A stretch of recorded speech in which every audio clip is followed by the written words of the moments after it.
The much-anticipated UK version of Alone has finally arrived. Same old rules. No script, no camera crew. The last one standing wins $1 million, but they can only bring 10 specific tools with them. Not only do they need to build shelters to withstand the cold, but they also have to forage for food in territories roamed by black bears and wolves. Soon, 10 good-looking guys and gals were dropped off along the banks of the Mackenzie River, inside the Arctic Circle. Right after landing, contestant Louie got busy setting traps because he spotted a squirrel up in the trees and lots of black bear tracks on the ground.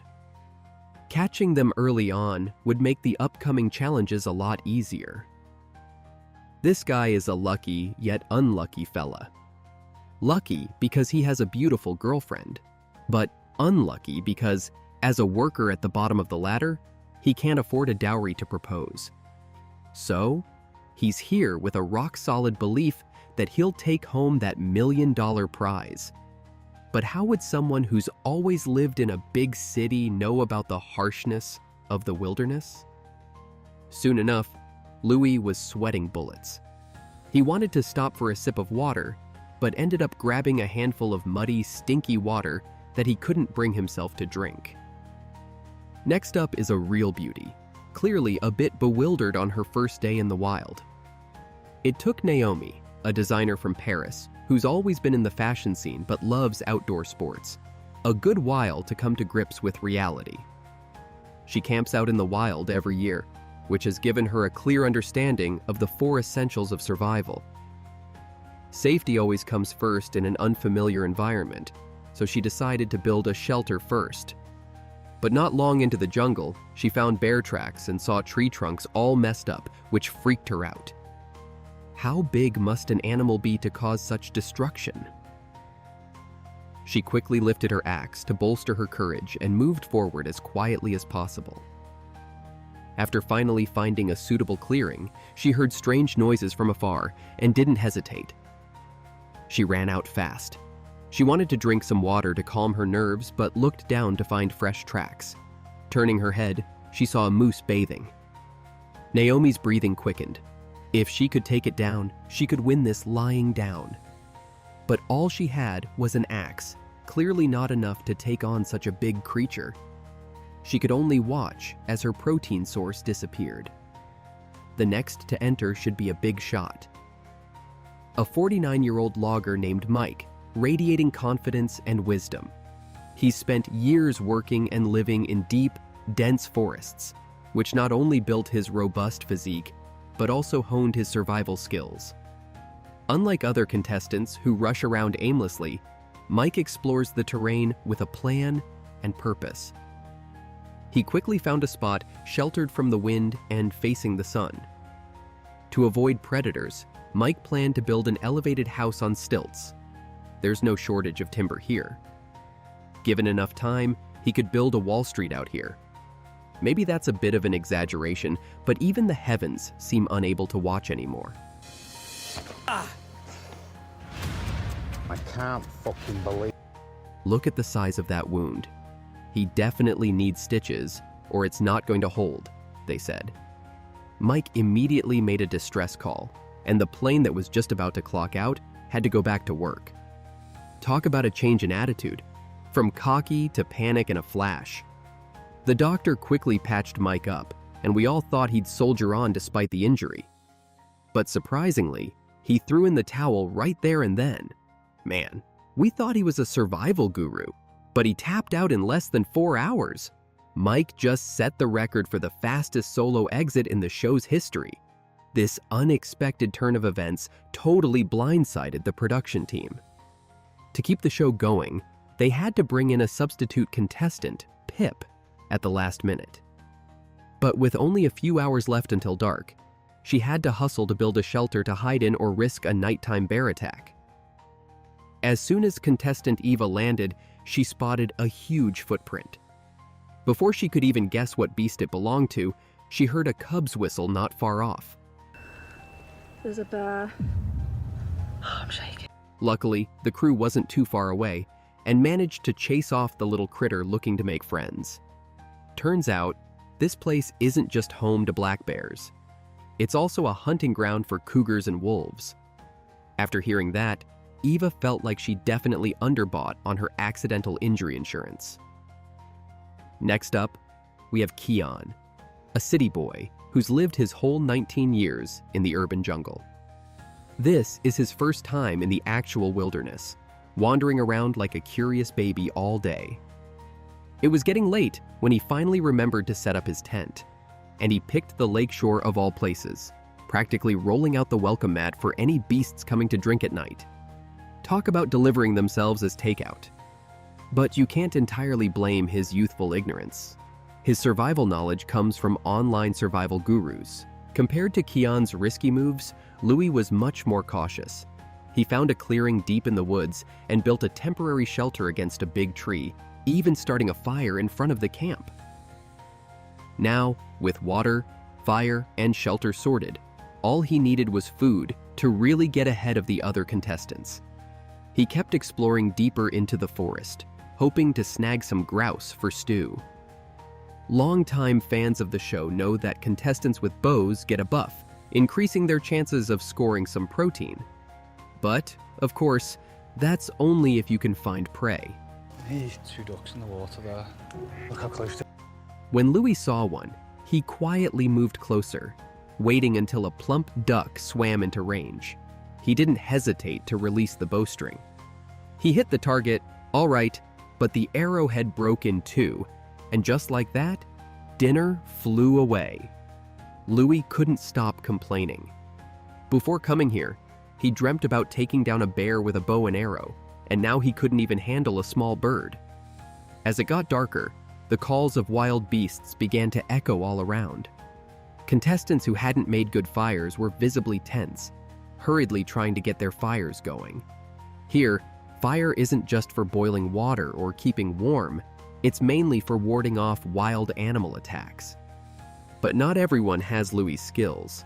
Most of these challengers are rookies, struggling to get a fire going until their hands are worn raw.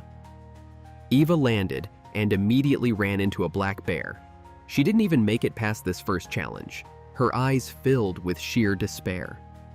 But it turned out the wilderness at night was far more terrifying than she had imagined.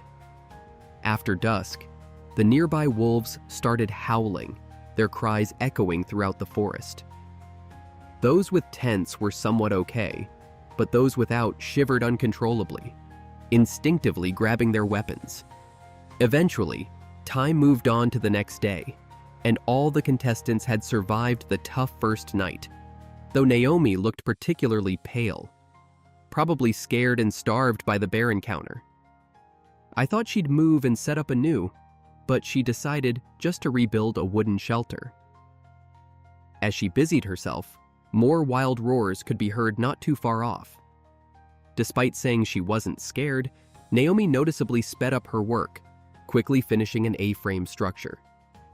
On the other hand, Eva still hadn't managed to start a fire because she was afraid to drink the dirty lake water. She had been dehydrated for over 24 hours. If she couldn't get fresh water today, she'd have to quit the competition in tears. Maybe it was her determination that touched the heavens because, after struggling for 2 hours, she finally got a fire going. It was the second day of the survival challenge, and bright and early, Louie was already staked out by the river, waiting for the duck he missed yesterday to return. He was still hung up on not having roast duck, but his growling stomach helped him face reality. He collected some cattails from the bank, cleaned them, and boiled them back at camp. The cattail soup smelled a bit like mashed potatoes but tasted awful, like something from a sewer. Frustrated, Louie grabbed his bow and arrow again and headed out, this time aiming for a squirrel he saw while gathering firewood. It didn't take long for him to hear a squirrel, and looking up, he spotted one sunning itself. Louie crept closer, took a deep breath, and shot his arrow, hitting the squirrel immediately. But as the squirrel fell, it got caught in a tree. Between climbing and chopping the tree down, Louie went for the simpler option. As the tree fell, the squirrel was flung out, and despite searching, Louie couldn't find it. His meal flew away again, and in frustration, he threw his axe down. After spending a perilous night in the woods, everyone realized the importance of a solid shelter and got busy building permanent ones. However, Elise wasn't having much luck. Her frame kept swaying with the wind and wouldn't stabilize. Frustrated and confused, she ranted at the camera. She had followed the teacher's instructions to the letter, so why wasn't it working? She fiddled with it but couldn't find a solution, and eventually, the frame just collapsed. Angry, Elise vented her frustration to the camera, claiming that none of the techniques taught by their teacher were useful at all. At the moment, Kian was scouting for a new campsite. The black bear had hassled him all night long. Before it left, the bear kindly left behind some breakfast, glistening and appetizing, but Kian didn't dare eat it and quickly fled the troublesome spot. He found a more open area and decided to set up camp there. He grabbed his axe and started chopping down trees to build a shelter. But after felling just one tree, he was so exhausted he collapsed on the ground. Just as he was about to lie down for a rest, he heard the black bear roar in the distance. Kian's expression instantly turned serious, and he started trembling uncontrollably. He was really scared, but too embarrassed to say he wanted out. All he could do was grit his teeth at the camera and say he could last a few more days. Naomi finally finished her day's work and went to the lake for a cold water bath to relieve her fatigue. After her bath, Naomi felt very comfortable. But as the sun clocked out for the day, the contestants' nerves started to tighten again. Listening to the wolves howling in the distance, they could only curl up in their shelters, shivering. And the unwelcome visitor that showed up at midnight scared them into continuous screams. No one dared to sleep, fearing they wouldn't see the next day's sun. They barely made it through to dawn, but seeing the branches broken by the black bear filled Kian with dread. He thought about going to the lake to calm his nerves, but tripped over a branch instead. That became the final straw that broke him. Kian declared that surviving in the wild was too hard and nothing like what he had imagined. Although he dreamt of becoming an explorer, his father's vast fortune still needed an heir. So, he decisively made a call on his satellite phone. I sent the message, I said I want to tap out. That's it, there's no going back now. On the third day of the survival challenge, Louie was so hungry, he started eating ants. They tasted surprisingly good and had way more protein than beef, but there wasn't nearly enough meat on them to fill him up without a few thousand ants. He had to go out in search of other game. Although he didn't encounter any black bears or moose, he found the squirrel he had lost the day before.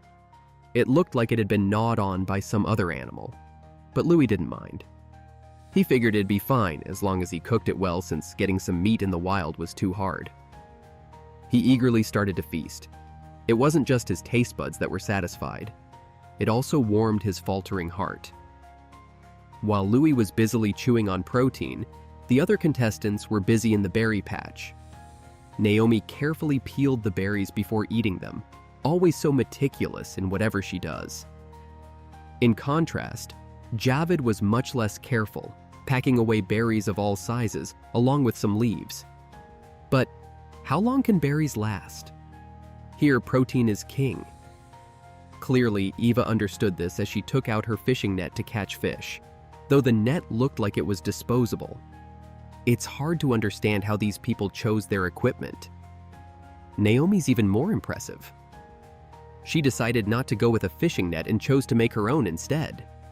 I initially thought she was just a pretty face brought in by the production team, but it turns out she's a hidden survival expert.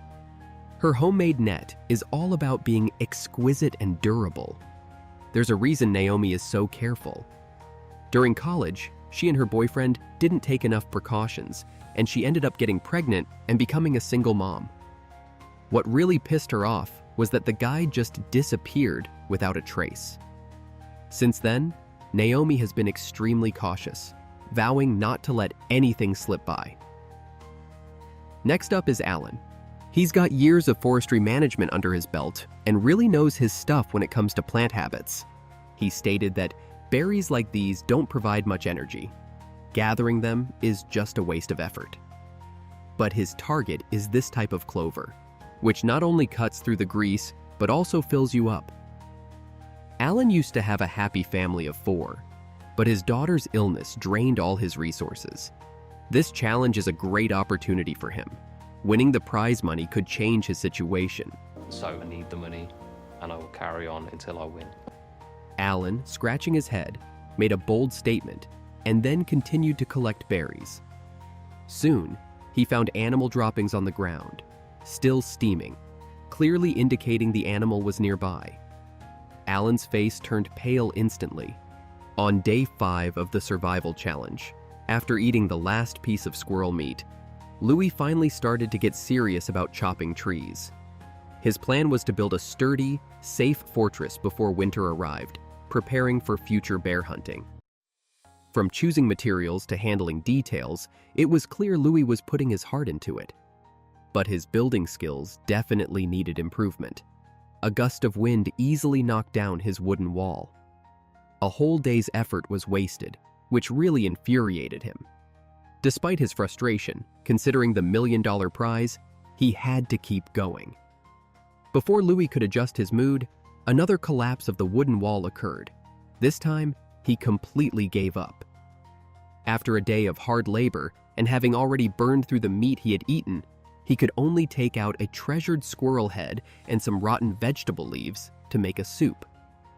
He was well aware that after this meal, he didn't know when his next one would be, so he ate very carefully, gnawing the squirrel head into a specimen. Naomi, though she managed to weave a fishing net, hasn't caught any fish over the past few days. Craving protein, she finally mustered up the courage to venture into the jungle. But she didn't get far before a foul smell hit her. Approaching, she found a dead animal, suggesting there might be predators nearby. Naomi quickly dashed out of the jungle. That night, the distant howling sounds made her incredibly anxious. This is a common worry for all contestants, because you never know when a predator might show up right at your doorstep for a surprise romantic jungle encounter. Laura, terrified, didn't dare close her eyes all night, especially since her tent offers no protection. She's a kayaking enthusiast who once crossed the Atlantic with her team, but her survival skills are seriously lacking. She couldn't even figure out how to set up an A-frame.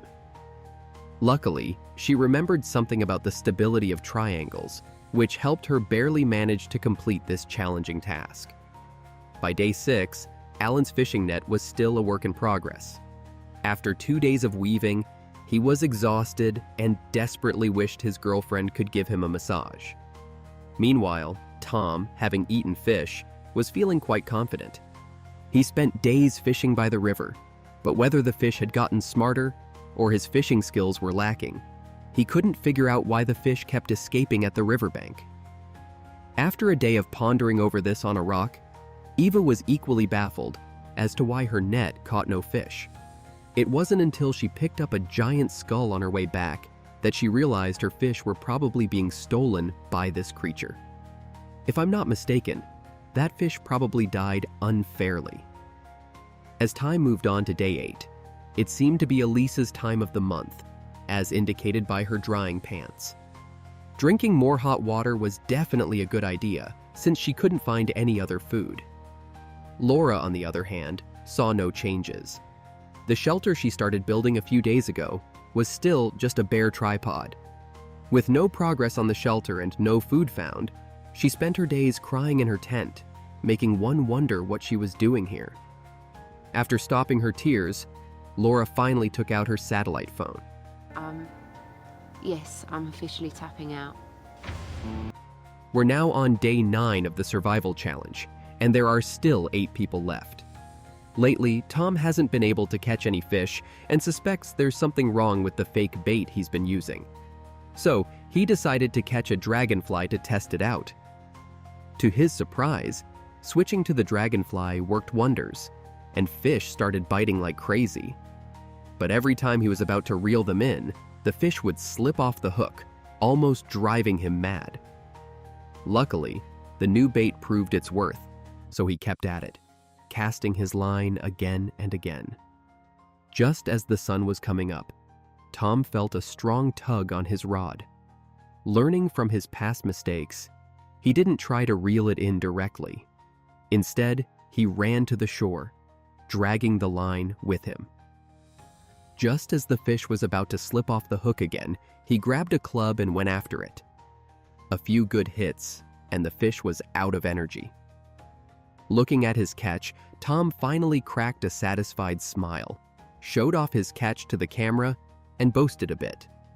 Good ingredients need just simple cooking to turn into a delicious meal, and Tom couldn't wait to dig in.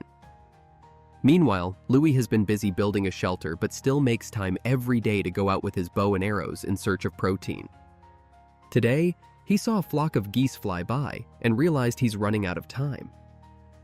As the weather cools, fish move to deeper waters, making fishing even harder.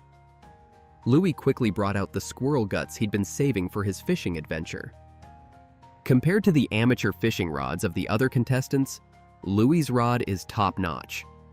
Paired with this stinky bait, he should have a good catch. Before he could finish his thought, a fish bit.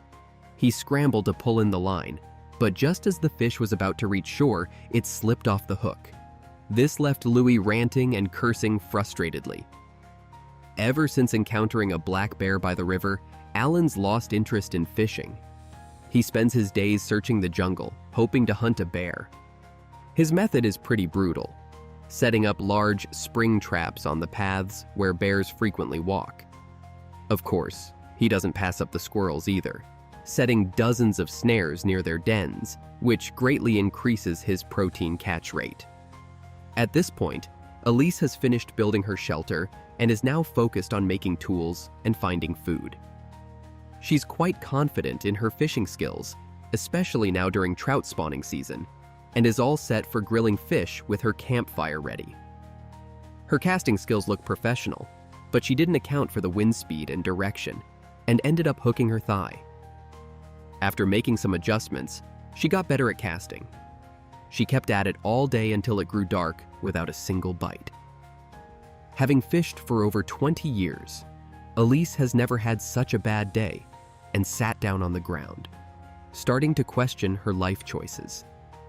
Naomi was sitting by the river, lost in thought, wondering if she should quit the challenge. Since arriving, she had been surviving on berries, never seeing any protein. Now, with the berries near camp running low, she wasn't sure how much longer she could hold on. Eva, looking at the wild duck hanging up, stood by the shore, lost in admiration for 3 whole hours. She mentioned she had been a vegetarian for 5 years and was always grateful, not wanting to kill anymore. It's a duck in my gill net. But what Eva did next totally floored me. She expertly plucked and gutted the duck in one smooth motion, even arranging the organs neatly. A real pro at butchering. Good ingredients need just simple cooking to become a delicious meal. And this additive-free, iron-grilled duck was just that. One bite, and the rich, lingering taste of the meat had Eva literally jumping for joy. On the other side, after 9 days of hard work, Pip finally made herself a home in the wilderness. Although it wasn't perfect in craftsmanship or materials, at least it was a wooden shelter, good enough to scare off any wolves. Having never seen protein since she arrived in these wild mountains, Pip couldn't miss the opportunity when she spotted a partridge in a tree. She quickly made a primitive bird catcher and set it up under a large tree in the forest, even using some berries as bait. Could she actually catch a partridge? Since his fishing hook came off last time, Louie had been at home improving his gear. Today, before starting, he held his fishing rod and prayed, then went to the river to fish. His specially blessed fishing rod really worked wonders, and soon a fish was on the hook. This time, Louie didn't rush to pull it ashore, but slowly adjusted the line, taking a gradual approach to fishing. When the fish let its guard down, he quickly lifted the rod and successfully dragged the fish ashore. Looking at a week's worth of meals, Louie couldn't help but howl with joy. feeling both satisfied and happy. Then the camera cut away, and there it was. Delicious roasted fish, golden and sizzling. One bite was packed with protein, making Naomi's life seem all the more miserable in comparison. Today, her fishing net caught nothing again, and she had to settle for some wild grass seeds. To add some flavor, she even roasted them over a fire. This scratchy grass seed skewer harshly gave her a taste of barbecue. Time quickly moved on to day 10. Early in the morning, Pip dragged her weak body to check her bird trap. The bait has disappeared, but the trap mechanism has not been triggered. Strangely, there were plenty of partridges running around her camp, yet she couldn't catch a single one. Meanwhile, Allan wasn't faring any better. His hunting traps had also caught nothing. Waiting any longer might starve him to death, so he decided to try his luck by the river. Didn't catch any fish and ended up all wet. Anyone would be a bit upset about that. Meanwhile, good news came from the other side of the river. After a whole day's effort, Elise finally caught a fish just before dark. It was a bit of a scramble, but she managed to pull it ashore. It was a small one, but Elise was beaming with joy. The survival challenge was now on day 11. Allan got to the riverbank before dawn, thinking the early morning was the best time to catch fish. He hadn't finished speaking when his rod bent with a fish. He was so excited, he was nearly incoherent. After a frantic struggle, he managed to haul in a big one. Seeing the fish still struggling, Allan quickly ended its pain with a knife. After more than 10 days, he was finally going to eat meat. He rushed back to camp to start a fire and cook. Soon, the smell of cooking meat filled the wilderness, and Allan couldn't wait any longer. He grabbed the undercooked fish head and started gnawing on it. Meanwhile, Naomi hadn't seen any protein yet because her hunting skills were almost non-existent. Her only hope lay in the fishing net in the river. Besides checking her net every day, she spent her remaining time designing and building her wooden hut, which turned out to be the most luxurious shelter of the season.